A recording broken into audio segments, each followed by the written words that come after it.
Conceive అయిన తర్వాత ఎలాంటి డైట్ తీసుకోవాలి, ఎలాంటి ఫుడ్ తీసుకుంటే నాకు, నా బేబీకి హెల్త్ బాగుంటుంది అని డౌట్లు అడుగుతుంటారు.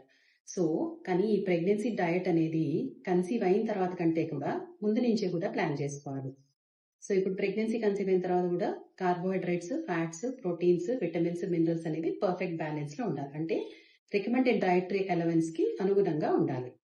Like for example simple diet chart తీసుకున్నామంటే మార్నింగ్ లేసినాక first thing to be taken is 1 glass of lukewarm milk and a few dry fruits అంటే ఆల్మండ్స్ అట్లా తీసుకోవచ్చు, లేదా కోకోనట్ వాటర్ కూడా తీసుకోవచ్చు. అండ్ అరౌండ్ 1 to 1.5 hours కి ఒక సింపుల్ బ్రేక్ఫాస్ట్ తీసుకోవాలి. ఫర్ సపోజ్ గోధుమ రవ్వ upma with lot of vegetables or idli and sambar. Along with that మొలకెత్తిన పెసర్లు కానీ, శనగలు కానీ, బఠానీలు కానీ తీసుకోవచ్చు. Around mid morning around 11 to 11:30 మధ్యలో కోకోనట్ వాటర్ కానీ, ఒక గ్లాస్ ఆఫ్ మిల్క్ కానీ, లేదా సింపుల్ టీ ఆర్ కాఫీ కానీ, కొన్ని సోక్డ్ డ్రై ఫ్రూట్స్ లేదా ఒక ఫ్రెష్ ఫ్రూట్ కానీ తీసుకోవచ్చు. అరౌండ్ 12 to 12:30 ఒక లంచ్ అంటే chapati or rice with lot of vegetables and curd rice మ్యాండేటరీగా తీసుకోవాలి. సో మధ్యాహ్నం 2 hours రెస్ట్ అనేది ప్రెగ్నెన్సీలో మ్యాండేటరీ.